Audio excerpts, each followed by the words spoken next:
ইব্রাহিম তার বাপে আজহারকে বলছিল যে আপনি মূর্তি পূজা বাদ দিয়ে একমাত্র আল্লাহ তাআলার ইবাদত করেন। তখন তার পিতা সূরা মরিয়মের 41 থেকে 47 নম্বর আয়াত বলছিল, তুমি যদি এই কাজ থেকে যদি বিরত না হও, নিজের পাপ তার ছেলেকে এইভাবে বলছিল, যদি তুমি এ থেকে বিরত না হও তাহলে আমি তোমাকে পোস্তর আঘাতে তোমাকে হত্যা করেই ছাড়ব।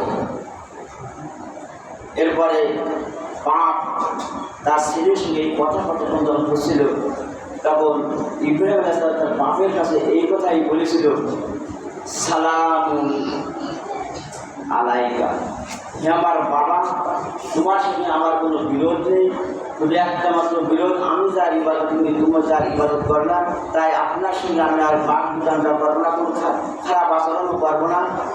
কথাটা শেষ ছিল এরকম, সালামু আলাইকা, আপনার সালাম বর্ষিত,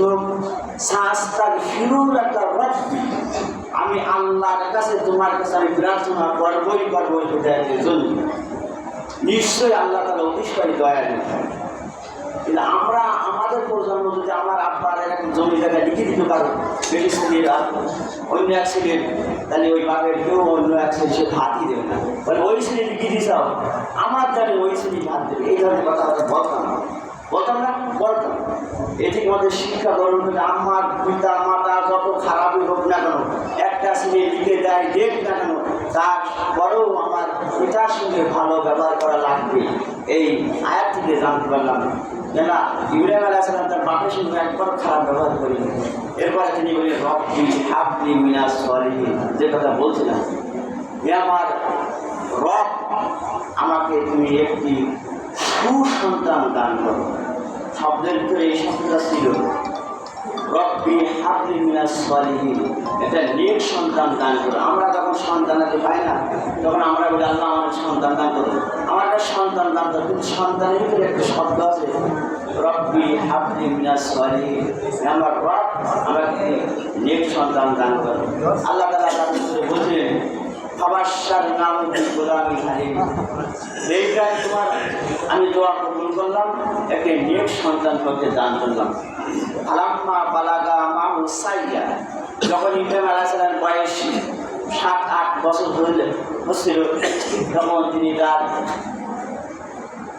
ছেলেকে বললেন, ওয়ালা ইয়া বুনাইয়া, হে আমার প্রিয় বৎস, ইন্নী আরা ফিল মানাম, আমি স্বপ্ন দেখেছি, আন্নী আযবাহুকা, আমি যেন তোমাকে জবাই করছি, ফানজুর মাযা তারা, তোমার অভিমত কি? বাপকে বেটা, এদিকে দোয়া করছে আমার সন্তান নেক কি? ইব্রাহিম আলাইহিস সালামের সন্তান ইসমাঈল আলাইহিস সালাম বলেছিল, ইয়া আবা তিফআল, হে আমার পিতা, মা তুমার, তোমার যা ইচ্ছা তুমি তাই করো। তুমি যে স্বপ্নেতে আবিষ্ট হয়েছো, তোমার স্বপ্ন বাস্তবায়ী করো। ইনশাআল্লাহ মিনাস সাবিরিন, নিশ্চয় তুমি আমাকে ধৈর্যশীলদের মধ্যে পাবে। সুবহানাল্লাহ। তাই এই কথা বলার অর্থ নেই, ইব্রাহিম আলাইহিস সালাম জানতে চেয়েছিলেন আল্লাহর কাছে দোয়া তো করিলাম, আমার সন্তানকে নেক সন্তান না খারাপ সন্তান। যদি আমি এই কথা যখন বলবো, যদি বলে হ্যাঁ আমার বাবা, আমার বাপ, তুমি আমাকে জবাই করতে, আমি বুঝবো আমার আল্লাহ তাআলা আমার দোয়া কবুল করেছে। বলে সুবহানাল্লাহ।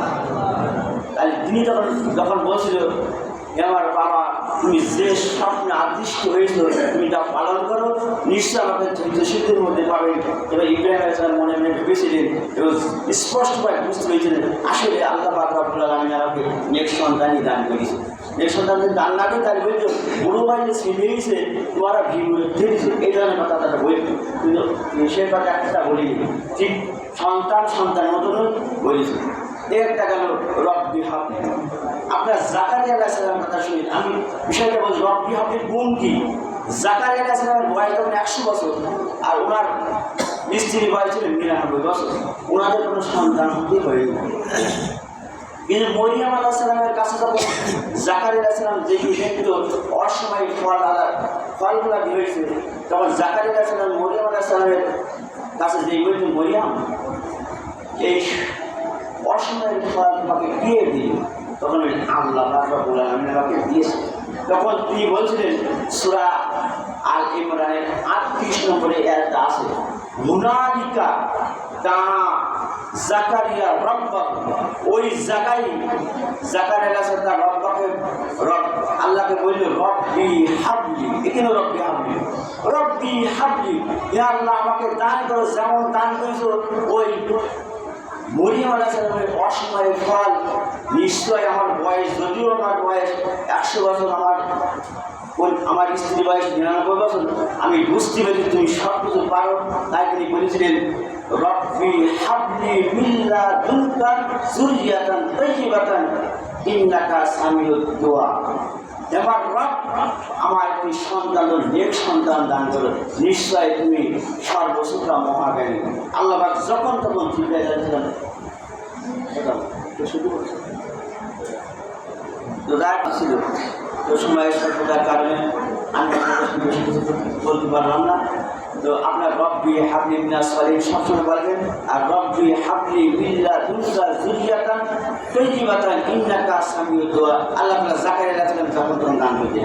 সুবহানাল্লাহ। আল্লাহ আমাদের সকলকে এরকম দোয়া পাঠ করি, নেক সন্তান আশা তৌফিক দান করুন, সকলে মিলে আমিন।